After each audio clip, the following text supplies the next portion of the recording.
രാഹുൽ ഗാന്ധിയുടെ DNA political DNA പരിശോധിക്കണമെന്ന് പറഞ്ഞതിൻ്റെ പേരിൽ എനിക്കെതിരെ നടന്ന ആരോപണങ്ങൾ ഒരുപാടുണ്ട്.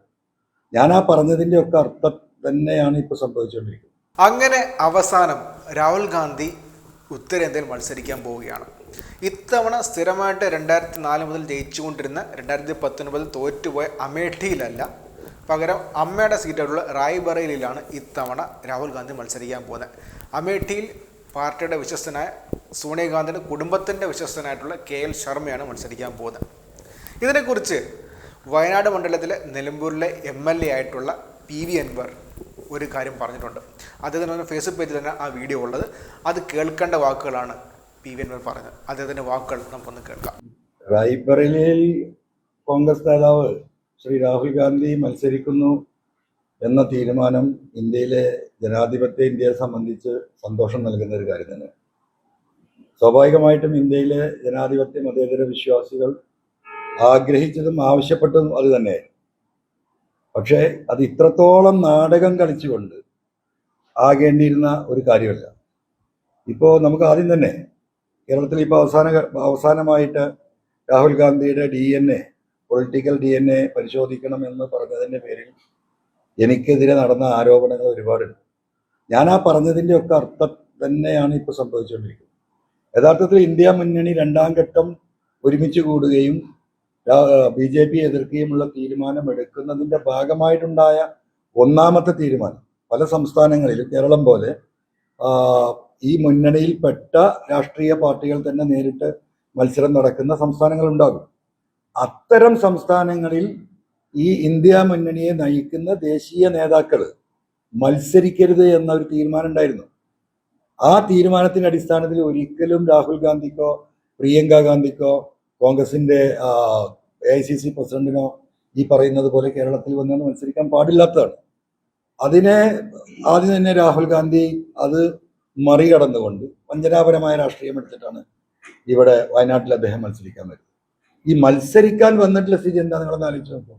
10-12 ലക്ഷം വോട്ടർമാരുള്ള ഒരു പാർലമെന്റ് മണ്ഡലത്തിൽ 2 മാസക്കാലമാണ് തെരഞ്ഞെടുപ്പ് നീണ്ടത്. 10,000-കണക്കിന് പ്രവർത്തകരുടെ, ഇടതുപക്ഷത്തിന്റെ മാത്രമല്ല UDFന്റെയും പ്രവർത്തകർ കഠിനാധ്വാനം നടത്തിയൊരു തെരഞ്ഞെടുപ്പാണ്. കോടാനക്കോടി രൂപയുടെ ചെലവ് എന്നൊരു തെരഞ്ഞെടുപ്പാണ്. ഇങ്ങനെ ഒരു തെരഞ്ഞെടുപ്പ് ഉണ്ടാക്കേണ്ട ഒരു ആവശ്യകത രാഹുൽ ഗാന്ധിയെ പോലെ വന്ന് ഒരു വ്യക്തി ഇവിടെ ഒന്ന് മത്സരിക്കേണ്ട കാര്യമുണ്ടായിരുന്നോ എന്നുള്ളത് കേരളത്തിലെയും ഇന്ത്യയിലെയും ജനം പരിശോധിക്കേണ്ട ഒരു വിഷയമാണ്.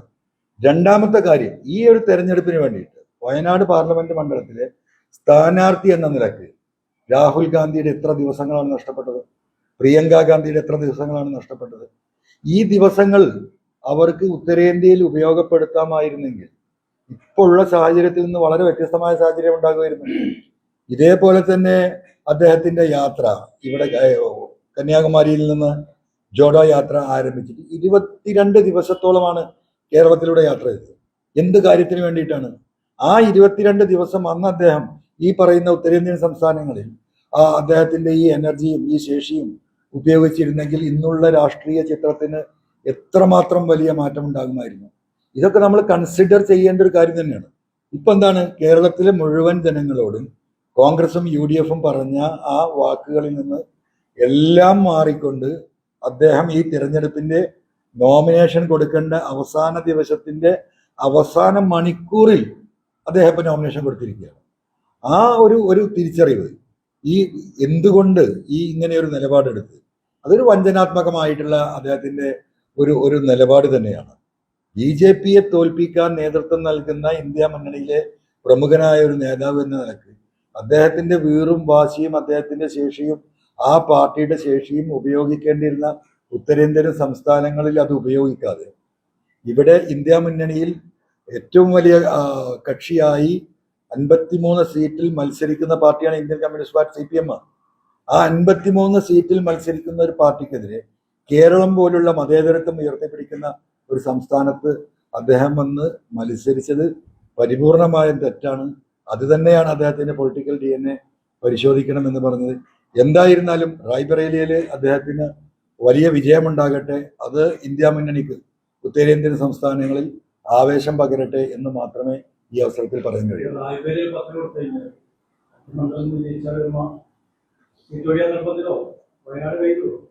തീർച്ചയായിട്ടും വയനാട് തന്നെയാണ് കഴിവിടുക. അതായി പറഞ്ഞത്. റായ്ബറേലിയിൽ നിന്ന് അദ്ദേഹത്തിന് മടങ്ങാൻ കഴിയില്ല. ഫിറോസ് ഗാന്ധിയുടെ കാലത്ത് തൊട്ട് ഇന്ന് വരെ കോൺഗ്രസിനെ ജയിപ്പിച്ച കോൺഗ്രസിന്റെ ഒരു ഈറ്റില്ലം, ഈ പ്രതിസന്ധികളൊക്കെ ഉണ്ടായപ്പോഴും കോൺഗ്രസിനോടൊപ്പം നിന്ന ഒരു വലിയ ജനതയുള്ള ഒരു പ്രദേശമാണ്. മാത്രമല്ല, ഉത്തരേന്ത്യയിൽ നിന്ന് ഒരിക്കലും രാഹുൽ ഗാന്ധിക്ക് അവിടുന്ന് രാജിവെച്ചിട്ട് വയനാട്ടിൽ വരാൻ കഴിയില്ല. വയനാട് വീണ്ടും ഒരു തെരഞ്ഞെടുപ്പിലേക്ക് പോവുകയാണ്. റായ്ബറേലിയിൽ അദ്ദേഹം ജയിക്കുമെന്ന കാര്യത്തിൽ എനിക്ക് യാതൊരു സംശയമില്ല. അപ്പൊ വീണ്ടും ഈ വയനാട്ടിൽ ഈ പറഞ്ഞതുപോലെ ഈ 10-12 ലക്ഷം ജനങ്ങൾ BJPക്ക് എതിരാണെങ്കിൽ നമുക്ക് മനസ്സിലാക്കാം. ഈ ഇന്ത്യ മുന്നണിക്കകത്ത് തന്നെ വീണ്ടും ഒരു ഫൈറ്റ് ഉണ്ടാക്കാനും ഇവിടുത്തെ ഉള്ള എന്താ പറയാ സൗഹൃദം പോലും ഇല്ലാതാകുന്ന ഒരു രാഷ്ട്രീയ അന്തരീക്ഷത്തിലേക്ക് വയനാട്ടിലെ ഈ 12 ലക്ഷം ജനങ്ങളെ എത്തിക്കുന്ന ആ ഒരു പ്രവൃത്തി, അത് തന്നെയാണ് ഒരു അദ്ദേഹത്തിൽ നിന്ന് ഒരിക്കലും ഉണ്ടാകാൻ പാടില്ലാത്തതാണ് എന്ന് തന്നെയാണ് പറഞ്ഞതിന്റെ അർത്ഥം.